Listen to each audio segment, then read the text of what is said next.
Do you think he can win the Mr. Olympia in the future? It's not impossible. Okay. It all depends, right? It all depends. I wouldn't say his favorite if I was a gambling man. Why do the guys now pose like this? Because it's accentuating the thigh sweep, yeah? Mhm. But it doesn't really let you get even the calf properly in the shot. Why is it, then, let's say, just as an example, why is it that really hardly anyone in the Mr. Olympia has a good pair of calves? Would you be worried about Derek Lunsford beating you? Would you be worried? No, I don't think I'd be losing a lot.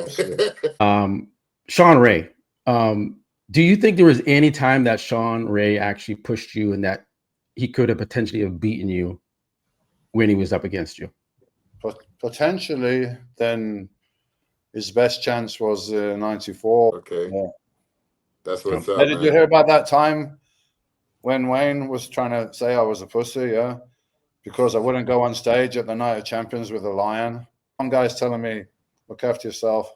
The other guy's saying, fuck you, you're going to go. Otherwise, we're going to sue you.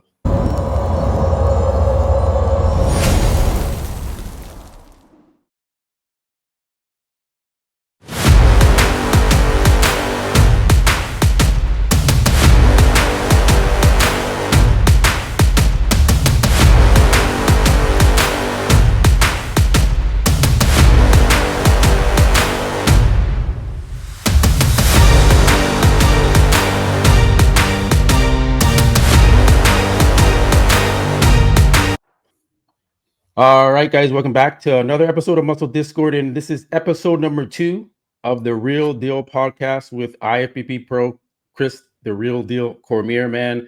Second show, second episode, and who do we have on the show? We got a special guest, Dorian Yates, man. Welcome to the show. Thanks for having me on, man. I mean, I got to be on here, right? Yeah, I got to be at least one of the first few people on here because Chris came on my podcast. That's right. You know, when it was out in Marbella. So, cool to be on the other side. I can relax. I don't have to ask to respond. You know, it's easier actually. Good to see you, man. Thank you for coming on. Cool, man. Anytime, mate. Anytime. So, I want to go jog memory lane here first. I was talking earlier before we jumped on here to show a kind of when I met Dorian Yates for the first time here at his gym. And here's a quick shot here. So this is Yates outside the gym here. Had Dino. I'm gonna text you after this. Dino took that picture from Dino's gym, and man, what a great memory back in 2014. So it was cool to kind of meet you and go train with Yates in the gym there. Once in a lifetime opportunity. So that was cool, and that's a memory I'll never forget, man. So how was that for you? You're coming from the States, from Canada, yeah. Whatever, Canada, you're used to what the big gyms you got there and everything. What was it like in your mind? It was raw. Oh man, it was just like the atmosphere. You just get pumped, like it's alive. Everyone that's there is serious. There's no fucking around. And this walking down the stairs into the dungeon, and then you're in another world. And you just realize all the history that's in that gym with you training there, getting your sandals from that. That's where you trained. That's where you went to the Olympia and you won. And that's where you did the work. And to be there and experience that. And I got to sign the wall too. And your son was there. It was cool. I got to meet everybody. Yeah, it was really good. So it was an awesome experience. My experience a lot of was a little different. The energy that was in that building, that's why I'm asking you. And you said it without me prompting it because it was a small place, but it was, when you went there, you knew why you were there, right? Yeah. Yeah, you're just there to work. Not like now, man. You get so many distractions in the gyms. They're just people taking selfies, and they got their tripod set up, and it's just like they're wearing their tank tops and thinking they're like it's. Hey, it's not so easy, but so what? Yeah. It is what it is. Times have changed, I guess. It doesn't make it impossible, does it? Just no. Slightly inconvenient sometimes, maybe, but on the other hand, there's pluses and minuses from the times, right? You got a lot more positives as well now. So, whatever it is, just do the best with it. That's my philosophy on everything. Yeah, I was saying my experience is a little different from that one. Mine was like, you Yeah, know, let's talk about that. You Let's also talk got about live experience, right? Real, because the other guys just came and had a look around, but we really trained there for a couple of hard weeks, right? Let's talk Yeah. about Chris's experience at the gym there. Tell us a couple stories that maybe people haven't heard about your training experience at Yates' gym. Yeah, it was just like, I don't know, it's, you know, like, I just think at the time you have to be mentally ready to give up yourself up like that. And I think people, they saw the aftermath of me throwing up and stuff like that.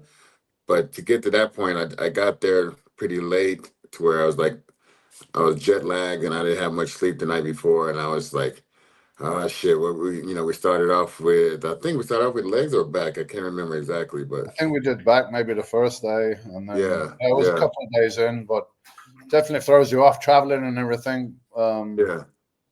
But yeah, there was it didn't matter. You went to your limit, whatever that is, and passed it, right? So that's once you've done that once, it's like a whole new, everything changes, Whole right? new world, whole new world. Yeah, so I was there, and it was like we ate breakfast, went down there, and it was like all the stuff I was used to in Venice. I was thinking, okay, this is gonna be like a routine thing like that, but it was like totally different. It was like it's not gonna be the headphones, it's not gonna be the whole thing that I was used to. So I was out of my element. And just warming up was different for me. I was like, yeah, no one's ever that strict with me warming up, getting ready for the train, all that stuff. But everything was like, just how he wanted to do it. And yeah, man, it was it changed my life that day. I think, though. Yeah, So go into it a little bit more. Like here, I got some video here of you guys training. Jog yeah, memory lane. so it was, for myself, just to, that was the leg extensions right there, and that in itself was like, I was always used to like, okay, it's starting to burn a little bit. I'm just gonna exit right now because it's burning a Yeah. lot, and I'm gonna get off, and then right when I was about to get off, then here comes Dorian. He said, I didn't tell you to get off. It's like, but with the respect I have and the love I have for Dorian, it was like I wasn't gonna push back on what he wanted me to do. I was going to do 100% what he was asking for. And that's where I think a lot of guys lack. Like they won't let themselves go to that level, won't let themselves be pushed to the limits. Yeah. What was it like training with Chris Dorian? Like, what was his attitude? Was he, No, it was great because I think Chris is a coachable guy. He's done sports before at school, wrestling and different things. So he's used to working with a coach and having some trust in the coach, and he trusted me. So we were there for what we were there for, and I was there to show him and add to his game whatever I could. And one of those things was to be like, hey man, you can go further than you think you can go. You can be better than you think you can go, man. Like, let me just give you a little hand here, and show you where that's at, because you can do it. And once you've done it once, then it's kind of like you crack some kind of code, that you can go there again. And like, you're able to translate that. You're able to actually take other people and take their minds and guide them through it so they can do it as well. And that's something like you got to do it you got to do it yourself first before it's even fucking something you can pass on or coach. Yeah. So that's not something you can learn from any kind of textbook or university degree or some bullshit like that. People trying to pull out that's making their opinions more valid or something, Right. Right. 100%. That's what I tell a lot of people. Like, you see a lot of these guys trying to coach high intensity, but yet they never actually been through high intensity. So No, then you can't do it, man. You can't teach something that you can't or you never experienced. That's just some kind of nonsense, So and it's not really high intensity if you don't tap into that little bit of an extra level. And everyone can do it. It's just like get them to get there, you know. And then there's a sense of satisfaction in that you have done that and you were able to do that and you feel good about that. You feel, you know, it just makes you feel good about yourself. So you're going to be more likely to want to do it again and again. And, you know, just like the opposite, if you want to be, you know, when it gets tough, you're going to give up, then that's everything becomes a habit, right? So where did that mentality come from within you? Like you started bodybuilding. Where did you get that drive to be as intense as you are? You don't see people training in the gyms like this, even nowadays with pro bodybuilders. They don't have this intensity. Where did you get that intensity and that focus from? I think the part of bodybuilding that I liked the most was the actual physical effort and challenge and exertion, and like, and then it became like more mental as well. Yeah. So the challenge, you know, the overcoming the challenge and figuring out the best way to do it. I mean, I focused and studied on all aspects of bodybuilding, but like my heart is in the gym, you know. Yeah. That's the bit I love, and it's the bit that I kind of study and still think about. I probably think about training in different ways now, not like, you know, totally from a bodybuilding aspect, but it's something that always interests me, and that challenge, overcoming the challenge, is part of it. And then, you know, the competitions, that was just more like something to aim for. That was the conclusion of the work, and that's really it's kind of a weak point in bodybuilding competition, I guess, because it's not really, the competition's not really like on that day, you know, whatever, 20-something September, Mr. Olympia, it's not on that day. It's on every day throughout the year leading up to it, and what challenges you had to go through, and how hard you know, did you do your best at all points in time? Did you back off? You know, there's the competition. Unfortunately, the fans don't see that. You know, they just see the end product. In most sports, you see some performance, you know, at that point when you're going to watch it. But bodybuilding, you're not. You're just seeing the end result. So there's a lot that goes into it, and being consistent with it as well. Yeah. Yeah, I was kind of wonder, what, in your opinion, like what's your, if you're gonna sum up the mindset of a champion, like what would that be for you? The mindset of a champion. Somebody that's always gonna lean towards whatever the circumstances are to like make the most of it or make a positive out of it. Okay. Right? Because, you know, I could say, oh, you know, you got to be determined, you got to set your goals and all. Yeah, you could do all that, but shit's going to come along probably, you know, that might be difficult to deal with. So it's the ability to keep focused and to always look on the positive side of whatever happens, and do your best with that. And the outcome is going to be the outcome, you know, but you can always look back and say, hey, you know what, like, you know, maybe there was a guy better or faster or something, but I did my best. So in a way that you're going to win anyway, in you know, inside yourself, right? Yeah, and that can come from relationships. That can come from money scarce at the time you compete in. It can come from injury or so on. Things are not perfect. Absolutely. Life, man. You know, maybe you lose somebody that's close to you. Like, you know, life happens to everybody. Nobody's immune from the ups and downs of life, and pulls on your focus and time is just like how you're going to deal with it, I think, is the difference. And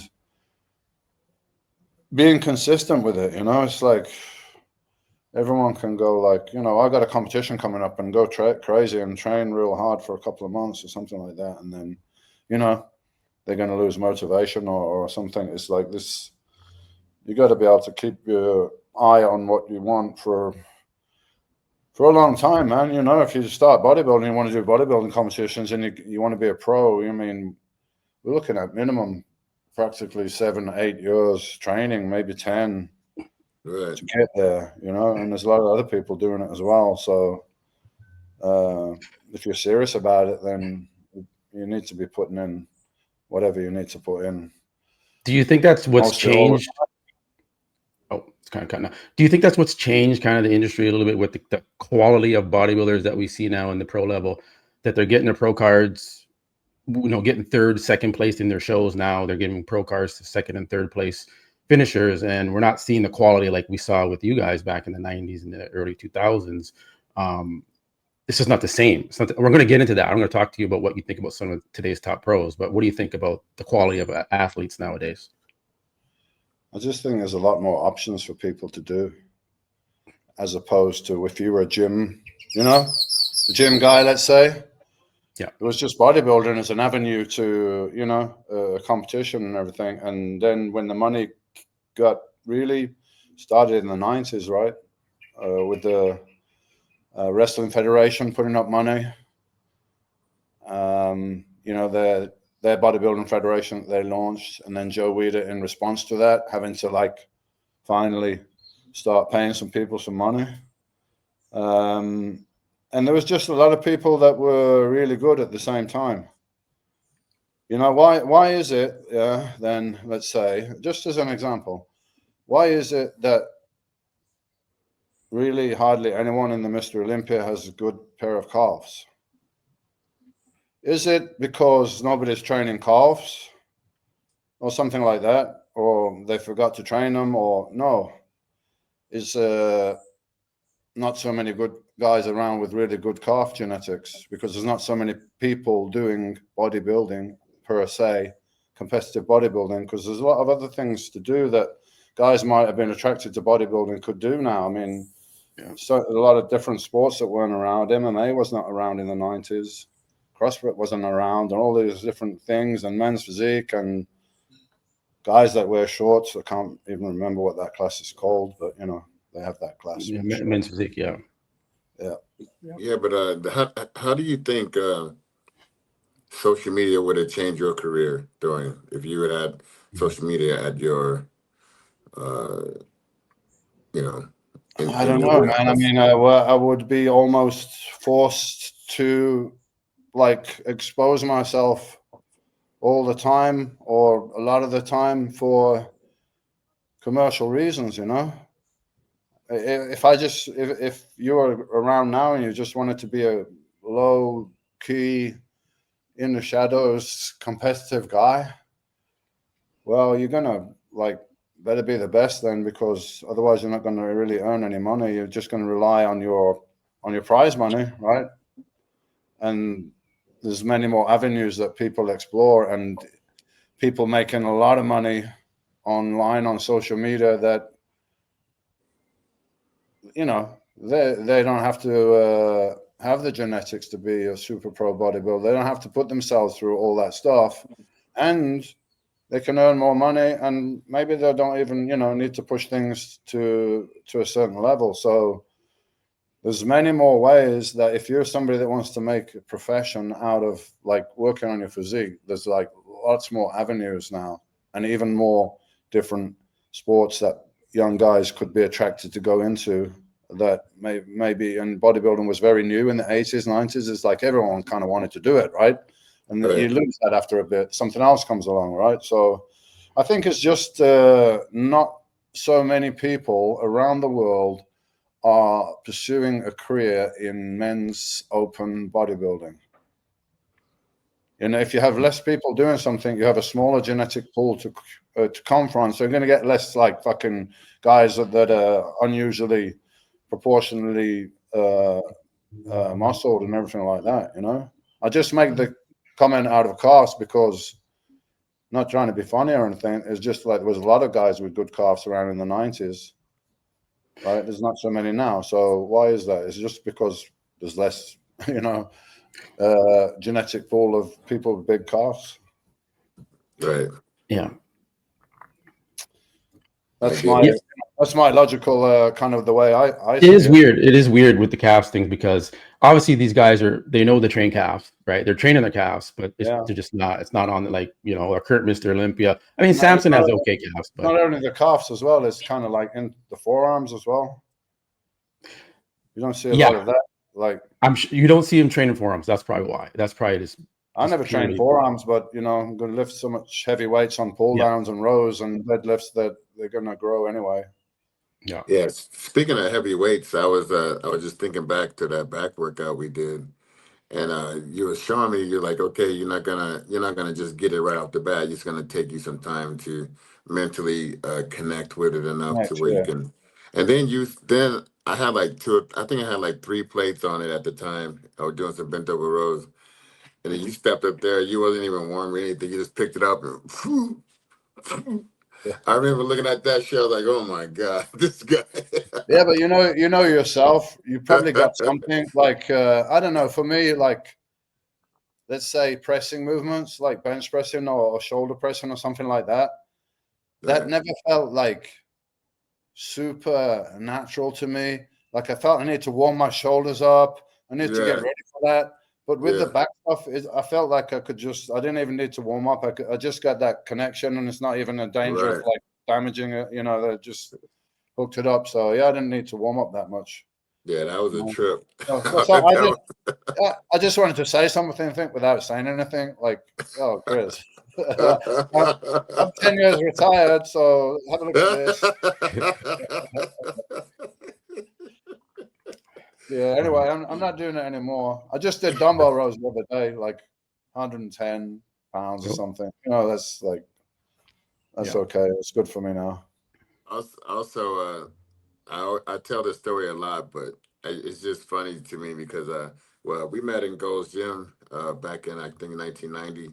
You know, we met. That's when you had the what's the overalls? What do you guys call Dungarees, them? man. Yeah, the Dungarees. dungarees. Yeah.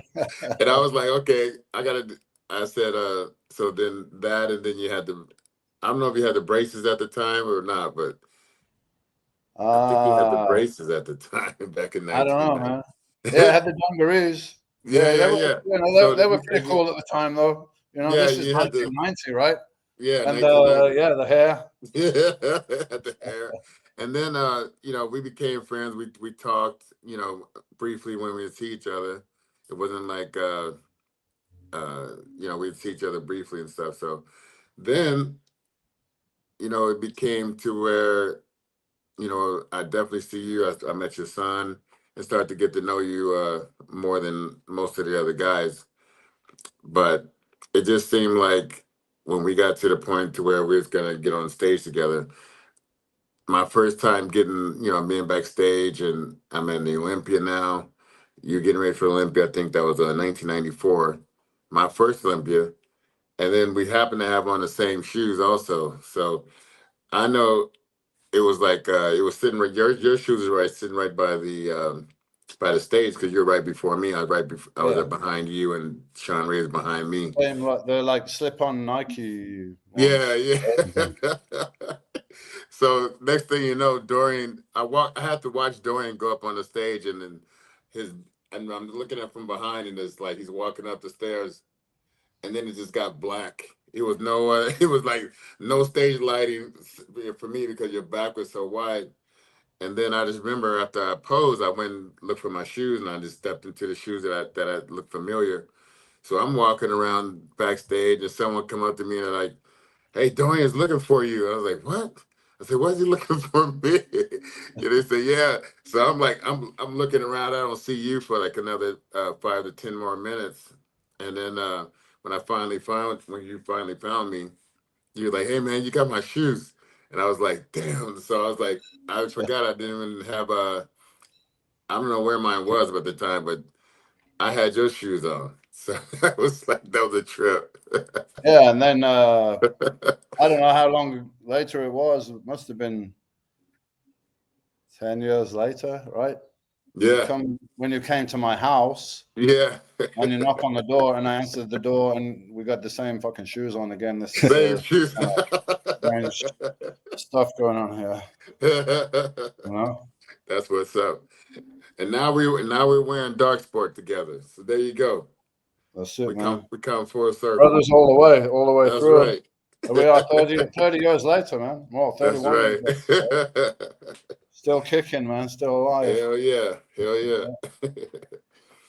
Yeah. Well, I want to transition a little bit into kind of what Dorian thinks of the current crop of athletes, and I want to transition into Nick Walker and get your honest opinion on him and what he represents right now, because he's the talk of the town. Everyone's talking about him. He just won the New York Pro. I'm going to share this here. Yeah. And we'll zoom into his performance at the New York Pro. Do you think Nick Walker's conditioning is even close to the level of your conditioning when you competed in your prime? I mean, it's hard to say from video, right? Yeah. Chris knows that's difficult from pictures and video to really truly assess it. But he's in good shape. I mean, it's hard for me to say, but let me see it from the back though, because it's a different story, right? I personally think we just need to improve coming here. If you do this right there, that's where Dorian had all the bells and whistles, all the Christmas tree, but also on the lats itself. The lats itself. When he pulls back, you don't see it. Right there, you don't see it. Yeah, so you can see it a little bit, but it's not crispy dry. You know what I mean? Yeah. So that's not like there's a trade-off though. It depends where you want to go, right? There's a trade-off that to get that extra level, you're going to look a bit flat. And I used to lean that way because I thought, well, me a bit flat is anyways a lot of size. So I risk losing a little bit of fullness to get this. I want to look like an anatomy chart, I wanted the separation. Right. So it's a trade-off, and that's like a strategic decision, I guess. If he comes down more, he might lose size and fullness, and today's judging, that might be more important than it used to be. I don't really know, but I assume that because the guys tend to go for that look. They're not as conditioned as the athletes in the smaller classes, if you like, right? We can accept that, where we kind of used to be, right? We're trying to be the same as the lighter guys. So if he doesn't need to come down and risk losing size, maybe it doesn't need to. But yeah, I would. If there was a little bit more condition on the back, it would be better. But it's in good shape. It's probably the best shape that I've seen him in. And I don't mean just condition-wise. I mean like the balance of his physique, because before it was, I don't know, because he got quite short legs and a bit of a longer torso. Now he seems to look a little bit more aesthetic and still, the size that is kind of his trademark, I guess. So I think he did a really good job with this. Yeah. And also he won, in my opinion, the ab and thigh shot, which is supposed to have been his Achilles heel when he competes. I don't know. Can you pull it up so I can see it? Yeah, we'll go into it. We'll get to that shot because that was his Achilles heel, was his midsection. Do you notice? Do you think his midsection is a little bit of an issue for Nick? Between the poses, it looks. It's not sticking out to me. It looks for his frame. It looks like he's streamlined it a little bit. So yeah, I don't see it really as an issue. Well, tell me, why do the guys now pose like this? Because it's accentuating the thigh sweep, yeah. But it doesn't really let you get even the calf properly in the shot. You know what I mean? If you bring your leg in like we used to have it, you can hit the calf like straight on. I see. Now it's like out at an angle to show the sweep. And they want to show the hamstring more or something. But I was gonna say, Dorian, that I thought so also. He did a great job with his waistline in this show, and I think for the most part, I mean, it's not a real issue like it was early on. He's been changing his physique over the time, and I think he's heading in the right direction when it comes to being the best Nick Walker that you can be. Well, he looks good in that head-on, like front relaxed pose. Like he looks good there. Oh His shoulder yeah, I to thought waist so too. ratio and the I thought abdominals look prominent. They look good. So I thought so too. you know, yeah, I think, as I said, I think he did a good job with what he's got for now, for sure. Do you think he can win the Mr. Olympia in the future? It's not impossible.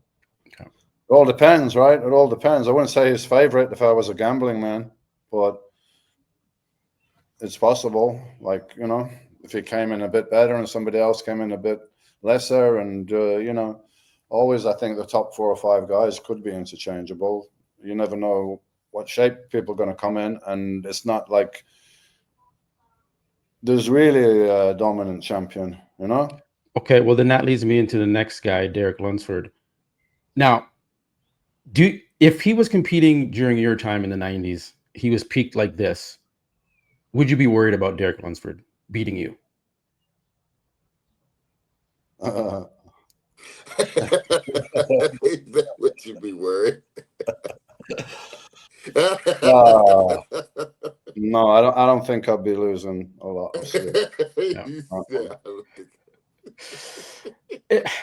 And yeah, you know, we have these Mr. Olympias where we don't have a reigning 5, 6, 8-time Mr. Olympia champions anymore. It's flip-flopping because we don't have that dominating figure anymore. What's your opinion on Derek and his physique? Do you think he's obviously he won the Olympia, but where do you rank?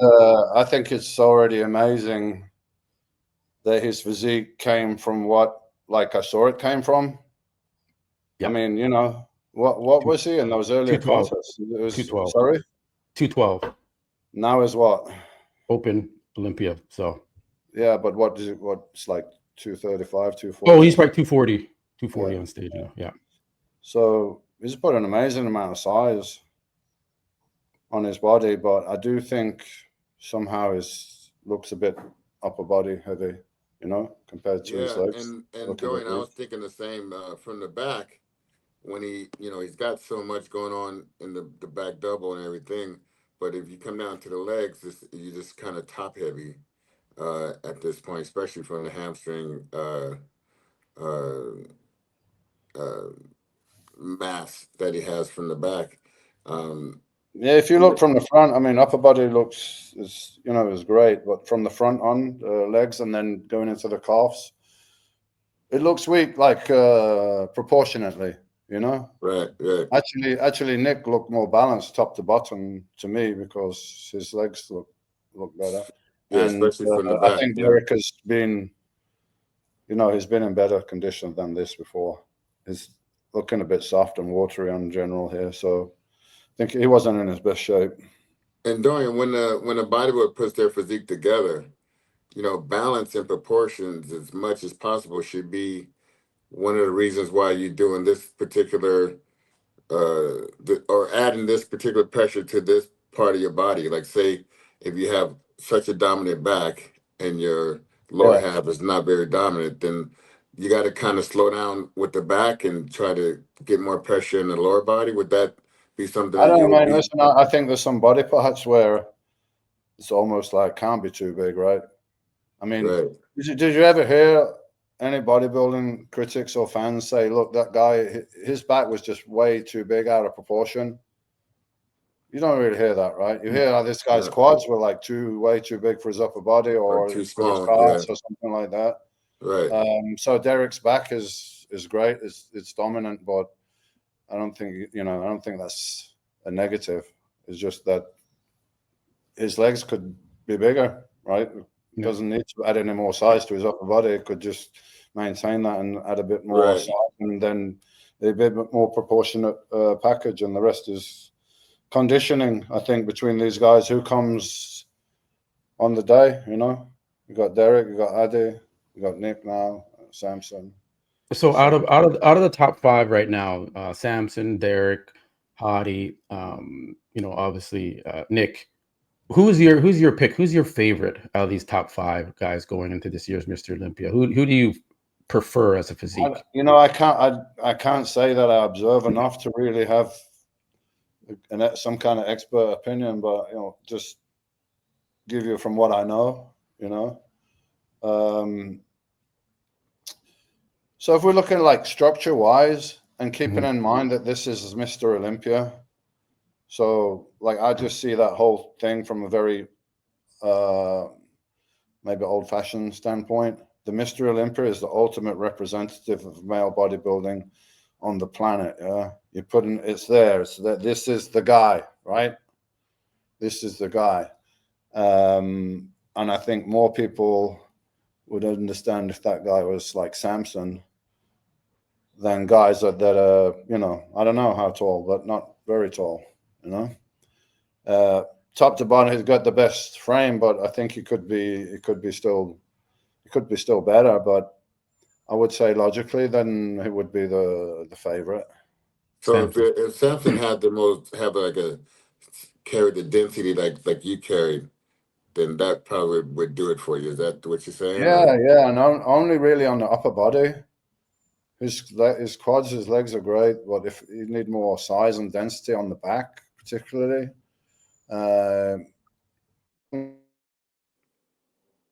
really improve his back, then, you know. And that comes from the work. It's not like No, you can always get a flight over to Spain, Samson, if you want to go. if you're really trying to do it, huh? Right? It's not that far from where he is. Hey, brother. You know? Yeah. You're gonna. That's the thing. You're gonna have to really put in the work. That's the thing. Really put in the work. I mean, like, particularly as, you know, we're all got our genetic leanings and limitations. Like if you've been lifting weights for many, many years and something is still a bit weak, then, you know, that's really like an uphill job to do. You know, we've seen it. We've seen like great bodybuilders, Dennis Wolf, right? Freaky upper body, shoulders, lats, everything. No calves. Not that I'm picking on Dennis, but it's not that he didn't train his calves or something, you know.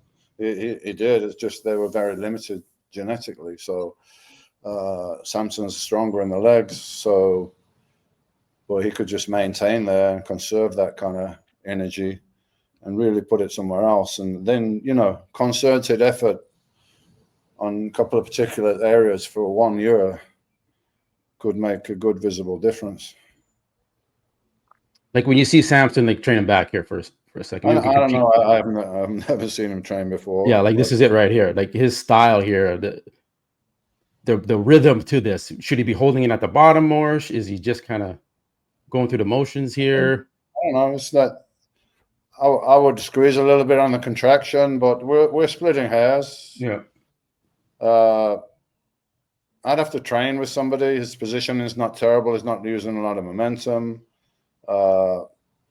So yeah, it's not bad, but I got to be with somebody, you know, to like really translate this, because when you do something, you feel it, right? And then when you feel it, then you understand it. So that's why books and videos and all this stuff is quite helpful, but you got to like really do something, and somebody got to show you how to do it properly. And once you get that like feeling, that pathway in your nervous system, yeah, then you got it, you know, but it takes a little bit to get that. And Dorian, back in the day, when you were trying to get me to understand about the back training, what it takes to train in your particular, I didn't really understand what you were saying, even though you were right there with me, because I was so locked on in my mind that this is the way you're supposed to do it. And you're like, no, we're in Qatar. You're like, no, Chris, you're swinging the weight. And I said, no, I'm not. I said, yes, you are. He said, no, I'm not.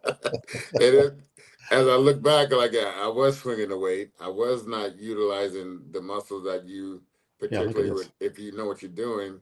But I was a professional, and I was one of the best in the world. So I was like, no, I'm doing this right. I'm one of the best in the world. That's in my mind. So, and as you're saying, with watching a video like this, okay, it's a lot of stuff that people like to do and people make money with and all this stuff, but you still can't really get to know how and what to do with a physique through the training just by watching a video. Yeah, I mean, on the back training, I explain the function of the lats and the kind of like to lock in your head how to do it and how to feel the contraction. And then, from there, once they get that, go up with the weight. So it's probably more about form on the back than anywhere else. Although people watch me train, I'm using heavy weights, but that's not like the goal. That's the product of getting stronger over the years. You get bigger, you get stronger over the years. But we're seeing you're moving the weights in a way that you're getting maximum stimulus where you want to get it, and limiting outside forces, and also controlling the negative part of the weight, which most people don't do. They just kind of let it go, Exactly. Yeah. Even on shoulders, you get a lot of people that never hit the negative with shoulder training, and that's one thing I see the most. Yeah. It's Just watching him. Yeah, just watching him here compared to like how obviously you train Dorian.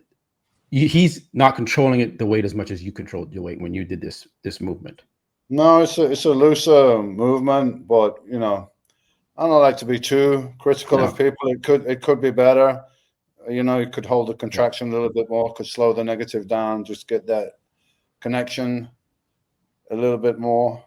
But yeah, we're splitting hairs. There's nothing. I'm not saying this guy's training's terrible or anything. No. Okay, well that leads me into Nick Walker, and we're going to do a little bit of a review of his leg training here. So let me just cue this up for you guys. Let me go from there. All right, so this is him doing a leg press. Put this over here. All right. Okay. Close this out. Come on. There we go. So, and we're going to take a look at Yates doing leg press here, but obviously Nick needs to work on the quad sweep a little bit. Him training with this type of as much as you can, Yeah. That's the point, right? We're all working with some limitations, and it's not like there's going to be some magic exercise that we can say that he should do to, because the shape is primarily genetic, but you can shift things around a little bit, put emphasis here and there. But his form for me is like, this is perfect. And then, as far as the guys that got this thing about how far you come down as far as you can, as far as your mechanical structure allows you to, before your pelvis starts rotating out of the base of the seat. Right. And then you're not coming down anymore, are you? You're just rotating your pelvis out of the seat and putting your lower back in danger. So some people are going to be able to come down really low. I used to have really good kind of flexibility on that and come knees very low. And some other people won't be able to do that. So don't try to make your body go somewhere under massive loads where it naturally doesn't want to go. That doesn't make sense. Yeah. So come down as far as you can before you, before you start rotating and there's no more range to go anyway. Okay. Chris, what are you seeing? So it's great, very controlled. Yeah. Probably even a bit slower than I do them. I was a bit more powerful on the way up, and it doesn't lock his knees all the way, which is maybe good. But I used to go all the way. I don't, people got something about, oh, you shouldn't do that. Well, you shouldn't hyperextend your knees, but you can go to the end of the range, Yeah, it's almost like the range of the muscle. It's not like you're not thinking knees. You're not locking into the joint. You're just going to the end of the range where the weight falls off, and then you start to come back down again. Yeah, but people you're not locking the knees through. That would be dangerous, of course. But I'll show people what he's talking about here. We just saw how Nick was doing. I'll see how Yates does it here. Very similar, actually. I'm just kicking a little bit through at the end there. Yeah. It's just a couple more. Nothing right or wrong with either method, really. It's just like, we'll be like talking about things that don't really make that much difference in the end of the day. Why did you extend all the way like that? Not just kind of pause. I just always had the habit of doing everything like through the full range of motion, and somehow helped me control the weight better, I felt, by just having that little pause at the top and resetting again. Yeah. But at the end of the day, you're getting to a point where you can't move the weight anymore in the mid-range of the movement, then job's done anyway, That's Yeah. you So know, I like to talk about form and all this, all important and everything like this, but unless you're going to some extent of like, you know, pushing the muscle past a normal point, then, you know, it's all a pointless conversation, right? Really. But yeah, his form was great. I couldn't say anything. It's very controlled, good range of motion, great. What about going? I don't know if he's going to failure. I can't really see that. That's From what I was about to say. What about going to failure? He doesn't necessarily go to failure here. Do leg extensions. It doesn't seem like the intensity is at the level that yours was when you see a lot of these guys train. I know, And but then, you know, I'm not right in the head, man. You know. but Dorian was As Chris would say, something is wrong with Dorian. definitely wrong with Dorian. Yeah. So that's no, I could tap in, man. I mean, I just could tap into some levels, and I just took everything that I didn't like, and I fucking killed it in the workout. You know, and whatever motivation, I could always find the motivation. You know, even when I was Mr. Olympia and I was earning good money and life was getting comfortable, I made it seem like it was just the same. You know, I had a bigger car and a bigger house. I went to the same gym, did the same stuff, got some numbers in the bank account, but I didn't change my circumstances, which would probably have short-circuited things.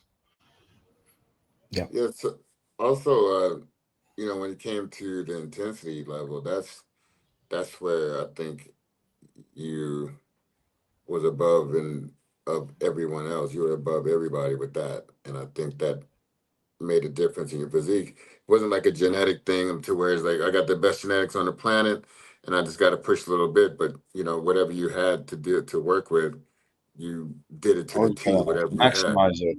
Maximize, yeah. So Maximize. And I like that. I like that.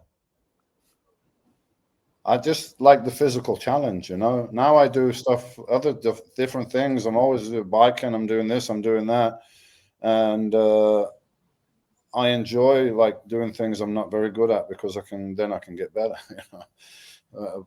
Bodybuilding I did in the past, and I couldn't surpass that, right? So I do other stuff now that I can, you know, work on my balance or something that can be better. But I always am trying to do. Or I always am doing some physical challenge. My daughter said, like, you just like, I'm with you, but you don't stay still. Like, you're doing stuff, or standing on one leg or whatever. She looks, I look out the corner of my eye, you're doing balancing or you're doing something, you know. I just like that physical, some form of physical challenge.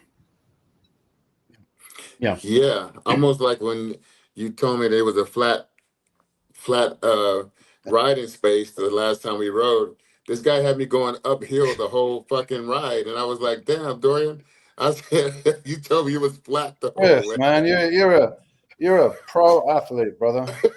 Hey, come on, don't start telling me how big these hills was. My daughter was going up there. Just keep yourself in better shape, mate. You know what I mean? Oh man!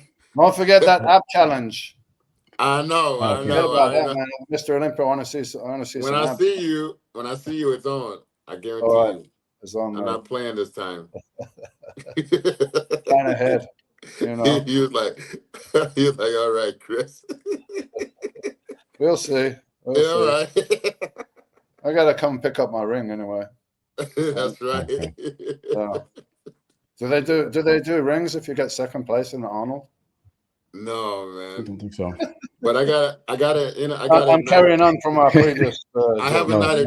I see. I see the dig. And I got a Night of Champions ring though. I still have that. Oh, that's cool. They didn't do that, I don't think. Yeah, I got the Night of Champions. They didn't do that when I was competing. Just got the plaque, you know. Okay. Yeah.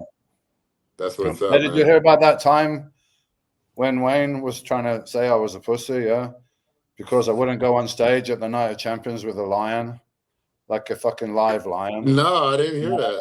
Yeah, asking what kind of insurance you're going to have if you want to go on stage with a live lion. Damn. Yeah, you know, Night of Champions, trying to always be theatrical or something like that. That was the idea. Right. I'm like, man, these muscles don't protect me from a lion. You know, I don't get the danger money. No, that's something else right there. Yeah. That's what's up, man. I got a couple more questions because I got the opportunity to have Yates on the show here. Sean Ray, do you think there was any time that Sean Ray actually pushed you and that he could have potentially have beaten you when he was up against you? Potentially, then his best chance was 94 because I had that bicep injury. And then I don't even know really what happened, but something happened. I got like sick on the day of the show. And it's one of those things, you know, those bodybuilder nightmares, you know, that you have when you get ready for a show and you look in the mirror and you're like, wow, bam, that's on, that's everything, yeah. And then you look at an hour later and you're like, yeah, but is it, or is the light changed? You know, so your mind plays tricks on you anyway. But I got up in the morning of the show and I'm like, fuck, looks like I look softer than yesterday. It looks like I'm holding water, but nah, mate, it can't be. It's the lights there, but it wasn't the lights. There was something. I had pain in my stomach. Anyway, so I had the injury and the pre-judging. I was off, man. I was holding some water, although that when I say I'm off, then I'm talking about my standard, which is high anyway. And Sean was in very good shape. So it could have had a chance, but by the night show, I was in much better shape. And, you know, the shows are judged the way they're judged, and it's on a mathematical basis, right? If you want to get right down to it, it's pose for pose. Who wins the most poses is winning the contest. So there's some poses that it's really difficult to beat me on, you know, even if I'm off. There's some poses I can be beaten on, but it always turns out to be a majority that I'm going to win. If the most muscular was included, like it is now, then that could have, you know, it would have been worse for me because that's a pose I wasn't really good at, I would say, overall. So, yeah, that would have been the closest, but I don't know. I was never sweating, you know. I was just pissed off that something happened and I was off and my calculations couldn't solve it. And I had to fucking, you know, try to pull it together at the last minute. But no, I didn't feel like he was going to beat me. I was just feeling like I was disappointed in a way, in the way I looked. But then again, I wasn't, because 6 weeks before the contest, I had an injury which I think would have ended most people's careers. So, you know, that's it's another way to look at it. I literally could have, like, I did think about it in 94, just that's it. And, you know, I'm going to finish and that's it. I'm done. Finished. Just for a minute, those thoughts were there until I try to change the conversation, you know. I was going to ask, I don't know if you've ever been asked this before, like, what do you think your weakest pose was of the mandatory poses? Other mandatories, toss up, man. Front double biceps or side chest. Really? Okay. What are you saying, Chris? I don't know, because, you know, typically we had like some people with 6 packs, more so, or had more abs than you, but you know, at first when you came out, you was like, I don't know how much posing or how much you put into your mandatories or your routine, but you somehow switched the gear and you gotten better in all of these poses. You gotten better in the ab and thigh. You gotten better in some of the poses, manipulated on some to where it's going to work in your favor more. So even when you got the injury, I thought that was masterful how you was able to hide your weaknesses throughout your posing. It takes a lot of thought to go through all that stuff. How much did you put into that, and how much did you practice, or how much did you work? A lot, man, a lot, and I fucking hated it, right? All of it, you know. But that's not the point, right? That's not the point, right? You got to do what you got to do some of it you like more than, nobody have to tell me it's time to go to the gym. I'm already there, yeah, because I like to do that. I want to be there. But posing, I didn't really enjoy it that much. And I mean, it's exhausting. And somebody that don't know that, right? How exhausting it is to be able to control and flex all the muscles in your body and hold those positions for a long time and appear to be not struggling physically. It takes a lot of practice, man. That's why a lot of guys can't do it, because they haven't put the time in. I mean, this is conditioning. You got conditioning for everything, like any kind of, but to stand there and do those poses sounds maybe ridiculous to somebody that hasn't been through it, that this is really hard work. And prejudging can last for 2 hours, man. You're on stage for 2 hours on view. And if you're standing with your, like, bent over and gasping for air and all this, like a lot of guys did, then you look weak, man. Yeah. So you don't that's look the very thing. professional. You don't look very in control. You don't look like a winner. So I'm prepared to put the time in so that when I got to the contest, posing was pretty easy, because I was used to holding those poses for 10, 15 seconds, rock hard, time and time again. So when I had to do it 5 seconds or whatever it is for the show, it was easy. And I could lock it in and hold it. So, I used to do like 40 minutes, probably 3-4 times a week, compulsory posing, holding the poses for 10 to 15 seconds, quarter turns, and then going through my routines a few times to music, because, I'm not like Kevin LeBron, who can go to a pro contest and lose his music and just pick up any piece of music and go out there and make it look like, professional, right? I need I need a plan, right? I need a plan. I need the music. I need to get all that stuff. So I love this routine right here with the 100% guilty. Yeah. That was a big thing at the time, right? The OJ trial. It was like wherever you were in the world, and it was on TV every day, right? So everyone talked about it. So I thought it was like, just make it a bit funny or something, Just seeing you though, man. He had like the judge was saying that you've been terrorizing the IFBB and murdering people or whatever it was. He was like, "How do you?" Yeah. Guilty. Like 100% guilty of physique annihilation or something like this. Yeah. He got the voice. The voice of that judge, Ito. Judge Otto or voice whatever. Good as well. That Asian guy. Yeah. Well, that was when there was this aspect, this round of the contest that was judged. So, at the end of the day, we all know whoever's got the best physique is the guy that's going to win, regardless, unless something was close. For me, in my mind, that's how the judges would see this round. Something's a bit close. Let's see how this looks. And now this is your representation of your physique to music, and you can do what you want now, right? So show your physique as you want to show it to your advantage. And I was pretty good at that. Yeah, my opinion, when you talk about weaker poses or whatever like that. Yeah, this one was a weaker pose, the front relaxed pose. But it wasn't like a body parts thing. It was more like the work you put in on your physique, the density throughout the physique carried the style in which you was able to compete and be effective, I thought. It wasn't like and that's something that somehow doesn't translate, I think. Like, on pictures and video. Oh yeah, it does not. I tell that to people all the time. It does not. There's a certain density that, people said it looked like stone. Mm-hmm. So when the guys were next to me, they were in great shape, but somehow they looked a little bit soft. Like the muscles are a little bit pumped up, a little bit fluidy, just next to mine that looked drier and denser.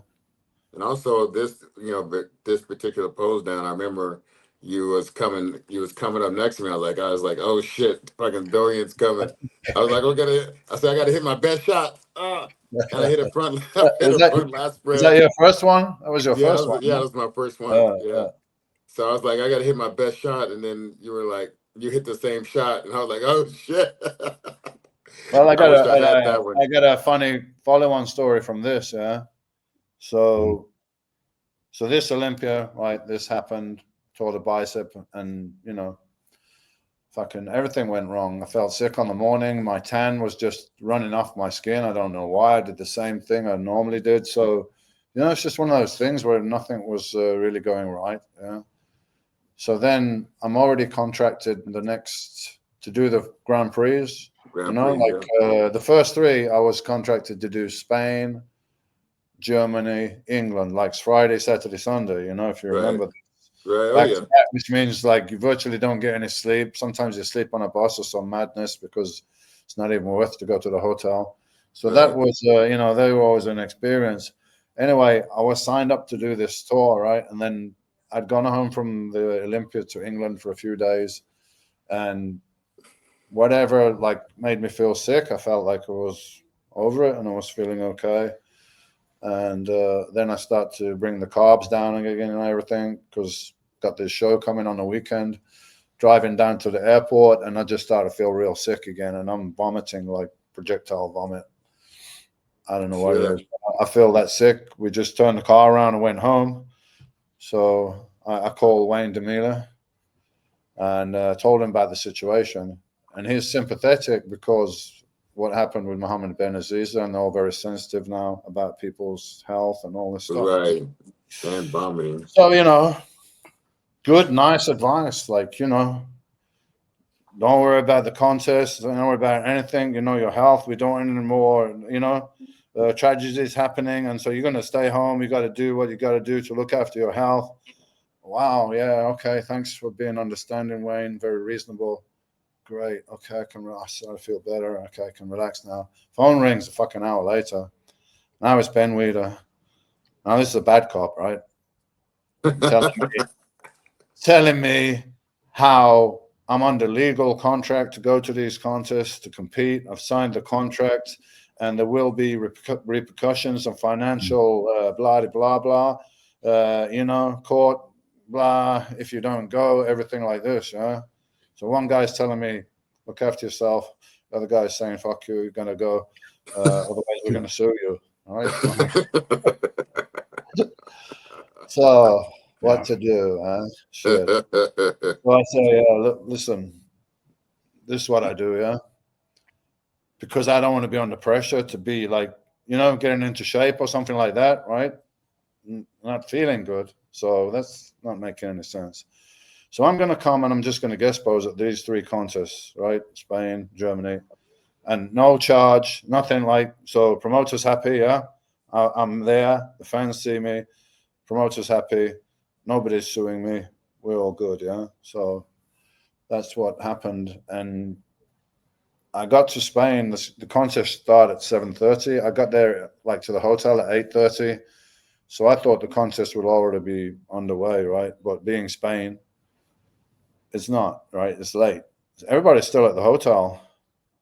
So I go into the hotel room, put my stuff in there, and then take my stuff off and look in the mirror, and I'm like, ooh, I look shredded.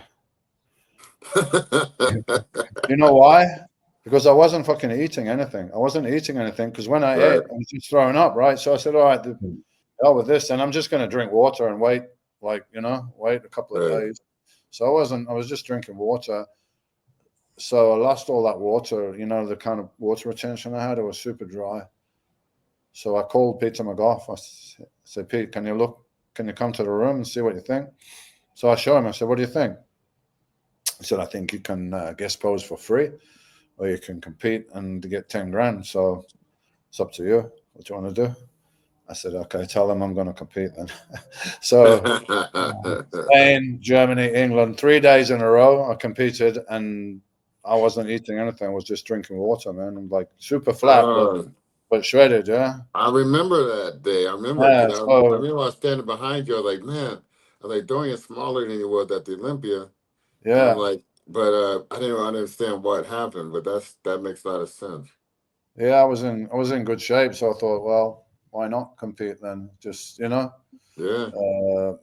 Yeah, that's just a, you know, funny story from behind the scenes. Like, I don't know if they plan to play good cop, bad cop, or it just was like that. But anyway, that's what that's how we dealt with it. Wow. Another question here. If you could trade a physique with your physique, Yeah. Kevin, Sean, Flex, Nasser, whoever, and when you were competing, who would it be and why? Oh, Chris, whoever. I don't know. I take Flex Wheeler's physique, man, because everybody likes that physique. You know, don't matter who you are. Yeah, if you're a guy that likes, you know, bigger, stronger guys, you're gonna like Flex Wheeler. If you're like a guy that likes aesthetic, Frank Zane, you're gonna like Flex Wheeler. Is like, you know, guy who looks like a cartoon, right? It's got joints like a fucking 12-year-old girl, and massive, like muscle bellies, round, like a cartoon, you know. But Flex never knew what he had really, I don't think, or you know, he had trouble like connecting with it and making the most of it at the time. Well, yeah, I remember you wouldn't want that physique, you know. It's like, what do you think you would have been doing with that physique, Dorian?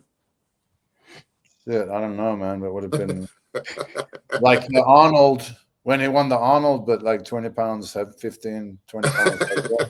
Yeah. You know? Did you see when he won the Arnold in '93? Freakazoid. That was, for me, I know he don't think so because he liked when he got bigger and stuff.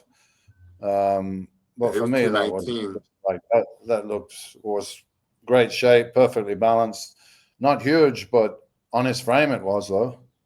And then he took a second place to you at the Olympia that year. Yeah, but it wasn't as good at the Olympia as he was at the Arnold. Oh no, for sure. He wasn't the same guy. It wouldn't change the outcome if he was still, but you know. But I remember you telling me, you know, you was around him for a certain period of time, and because you wanted to know what was he like mentally, and you told me this story one time because that's what separates you. It's not like I wanted to know. It's just, you know, I was in that situation where I was around him. I was able to observe. When we got stuck because we're in New Jersey doing for John Kemper, right? You know, doing guest posing there early in the year. He just won the Arnold, so he's hot off that. Yeah, I've just won the Olympia the year before, so you know we're kind of like rivals, I suppose. Anyway, we're supposed to be both guest posing, but there was a big snowstorm. New Jersey, state of emergency, no cars on the road, no airplanes, no nothing, everything closed, right? So there's no contest. I think they had some prejudging and that was it. They didn't have the night show. And then everybody's stuck, right? And all the hotels are overbooked and probably they're going to run out of food because there's no food coming in, right? There's nothing, right? So it's this kind of overcrowded situation. And John Kemper is a promoter who's looking after me and Flex and he's like, look, guys, I'm sorry, like, but there's no other solution here. I hope you don't mind that you're going to have to share a hotel room with 2 beds, right? It's all I can get for you to keep you in the hotel. So whatever, you know, it's all good. And I was there and then Flex, I think he forgot because I told him about this. He didn't remember anyway. So we're in the room and he wanted to order some food. So we called the room service and they obviously they didn't have what he wanted, right? And I think it was soon after a contest as well. So he probably really wanted what he wanted, whatever it was. And they didn't have it. So he's like smashed the phone through the lamp across the room. And I'm just sitting in the corner, just like really calm, like looking. Interesting. Interesting. He's emotional, I see.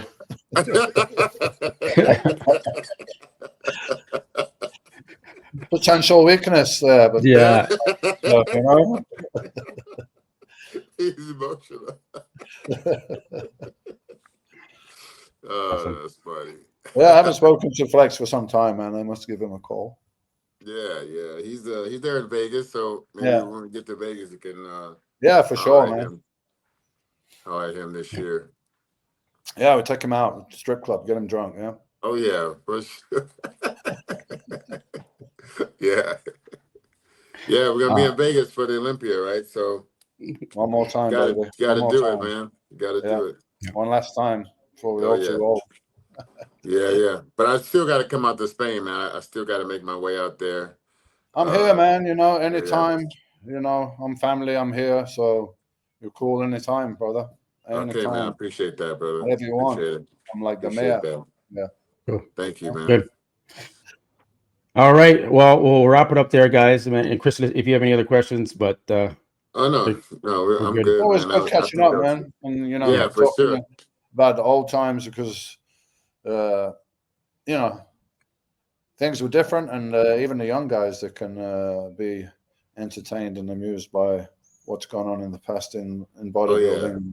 For sure. All the people and the personalities in it that shaped the industry that is grown into now. Yeah. Oh yeah. Yeah. Oh yes.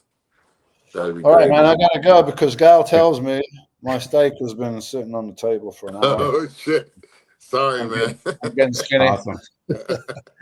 All right, guys. Have a great day, yeah? Okay, appreciate it. I'll chat to you soon, mate. Yeah, talk to you soon, brother. Thank you, guys. man. Thanks for coming on.